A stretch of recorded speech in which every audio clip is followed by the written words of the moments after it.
Welcome to Charter Oak Chess Club's YouTube channel. In today's video, we're going to be going over a game played by Aron Nimzowitsch. Enjoy. Ermin Mattisson had the white pieces and Aron Nimzowitsch had the black pieces, and the game started out with pawn to d4, knight to f6, pawn to c4, pawn to e6, knight to c3, and bishop to b4, and this is known as the Nimzo-Indian Defence, named after Aron Nimzowitsch. It is a hyper-modern opening, which means that instead of playing e4, e5, right, or d4, d5, where if we have to put our pawns into the center in order to counter the other pawn that's in the center, some people started to think, what if we influence the center? What if we attack the center without putting pieces in the center? So Alekhine with pawn to e4 and knight to f6. You know, the knight is not in the center, but it's attacking. Or the modern defense with pawn to e4 and then pawn to g6, where the bishop is able to attack the center without actually being in the center. So the Nimzo-Indian Defense is also similar to that. We have this very, small pawn move, but it actually stops a lot. So, of course, Nimzowitsch is going to play his opening. Here we go, knight to f3, capture, capture, and this is a really fun line to go into because white has two bishops, and it looks like they have more of the center, so they're pretty happy. But as black, you say, because we mess up their pawn structure with these double pawns here, we want to make the most out of that. So we definitely don't want to play something like d5 and just trade off pawns. We want to make use of the fact that white has a weird pawn structure right now. So pawn to d6.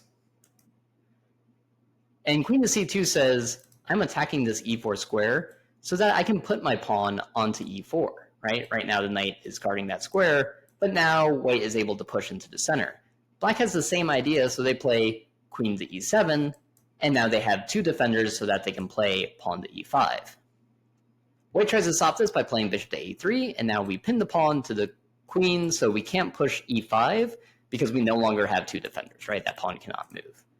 Also, they would love to get rid of this double pawn, right? So playing something like pawn to c5 would be great because we could just exchange off pawns. Obviously, black doesn't want that.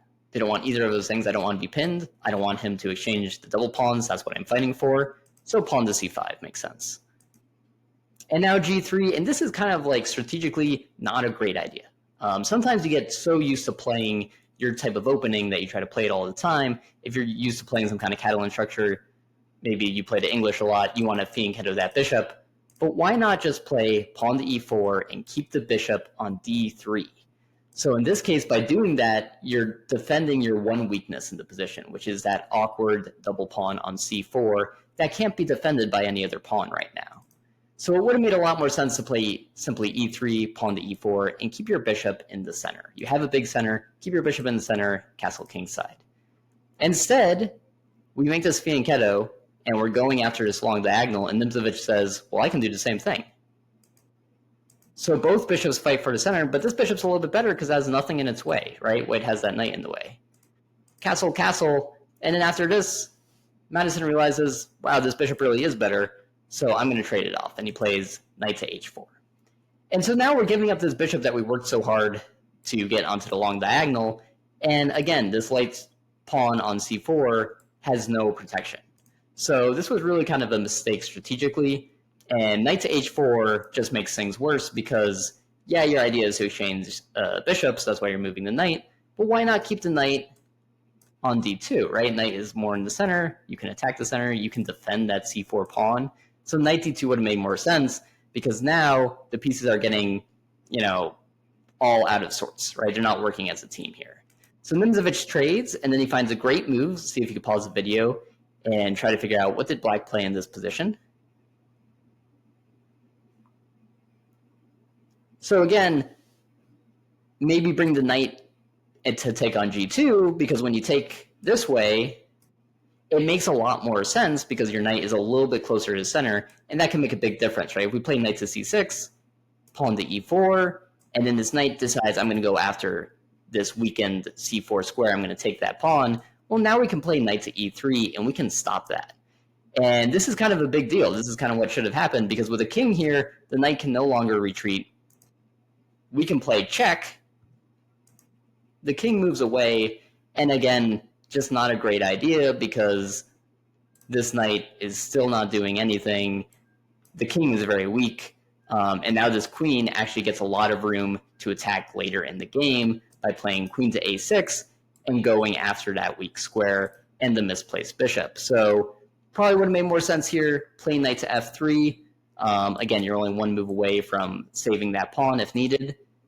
If f3, this is probably bad. The reason that the book gives for why it's bad is because we can say, hey, this knight is trapped, and let's go trap the knight with g5.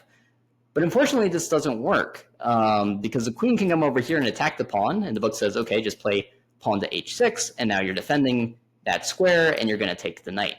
But this is not enough to win the game, because if we were to take the knight now, queen takes, and we're going to trade off these pawns, and this rook is going to come into play, and this is not enough to win. If anything, I would rather have white here. So it's a very drawn position, the computer is saying, but very scary. Probably going to lose this game if we don't play correctly. But we can still use this idea of the trapped knight to win material. What we have to do is actually go after this pawn again and know that the queen cannot move because the queen has to get to d2 to save the knight if g5 comes on the board. So by doing this, they would have to move the bishop, and then we could just take the pawn. So kind of a hard tactical thing to find. You have to use this threat, but then not actually move that pawn, because then it's going to be a mess for your king side.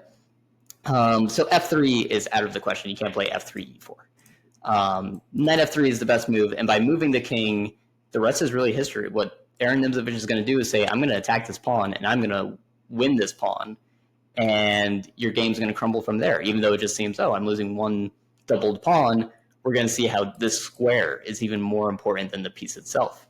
So queen to a6, and we're attacking with a fork. And so what would you do if there's a fork? You have to defend both pieces. So Madison thinks about it for a while, and then plays queen to b3, which makes the most sense.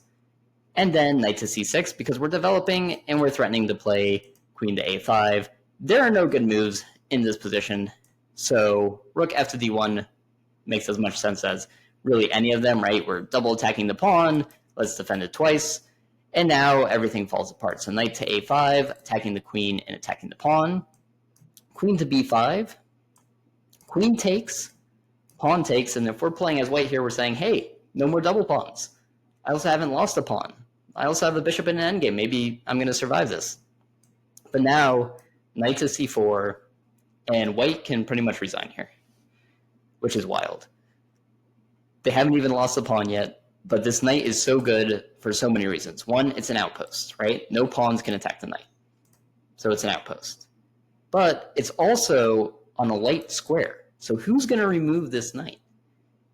Is it going to be the rooks? Well, the rooks would have to go here, because they're blocked in by their pawn, and this pawn is defending that super well. If they take, we just take back. It's attacking a lot of squares. It is defending the backwards pawns. So it's defending, it's attacking, and it can't be removed because dark square bishop is not going to hit a light squared knight. The rooks can't do anything. The only one that can get rid of it is this guy, and he's all the way over here. So he has a lot of work to do.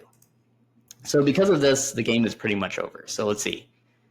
Bishop had to run away because he didn't want to lose bishop. Fair enough. Pawn to a6, attacking the pawn.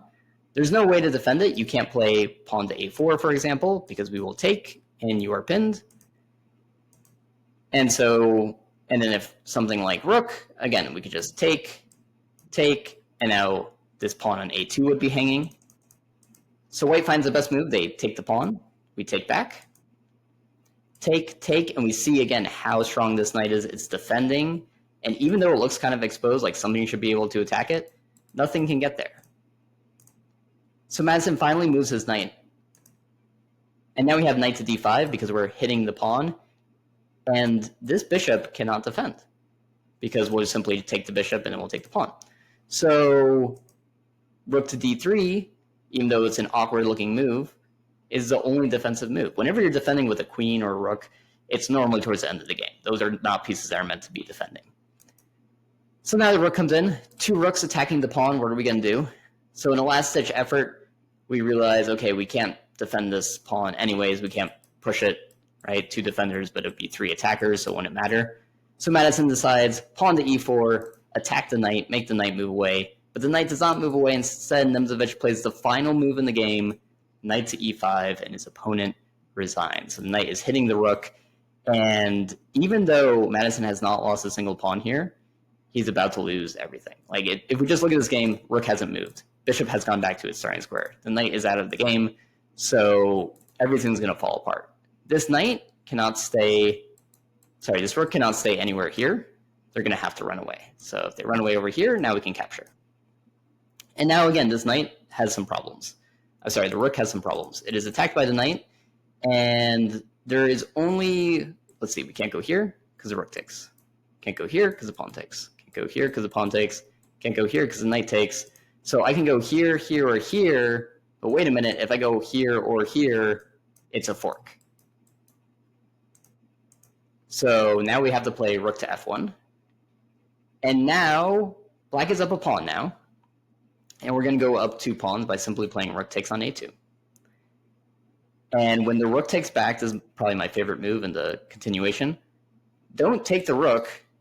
Play knight to f3, a great in-between move. Play check. Put the king in the corner. Now take. And how does white defend that e4 pawn? Right, the rook can't move because we'll take. So now white's going to go down 3 pawns, and black is going to be up 3 pawns that are going to easily promote, and there's no way that white can get any kind of attack. So this game was great because it all came down to the c4 pawn. And not even the pawn, but the square itself. Nimzowitsch was able to use his tricky opening and really understand it and say it's all about messing up the pawn structure and getting my knight to that key square. And if you think about it, that would never have happened if we went all the way back. Let's go all the way back here. That light squared pawn is weak. So why are we fianchettoing when we could have just played something like e4 instead, right? e4, e3, and just keep the bishop there to always monitor that pawn. Yeah, we still have double pawns. It's, still a little tricky to play, but that's why maybe playing fianchetto doesn't make sense, especially when they're going to play the same thing and you're just getting rid of that piece. So yes, the bishop seems in a bad spot. It's kind of a bad bishop. It's blocked by its own pawns, but realizing that you need to play a little bit of defense here, realizing where your weaknesses is and not underestimating it was really key in this game. Thank you for watching. Be sure to like this video and subscribe to the channel to get new chess content every week. Have you played a great game of chess recently? Feel free to email it to us and we'll go through it during our next video.